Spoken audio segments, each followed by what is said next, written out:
Alright, YouTube. This is a BMW F15 2015 X5, and I got the rolling coin issue. And this is how I solved my problem. Took out like gear selector, this panel here, disconnected the wires, and I pulled out the side trim from both sides. On both sides, and then that will get you some screws to open this up. These two screws removed, you can lift this up. Oh, actually, there's a couple panels down here that you gotta pull out. There's this one, and there's this one that goes under the radio.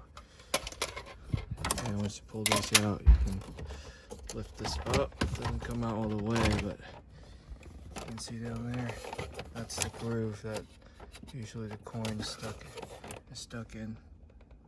Mine was in there.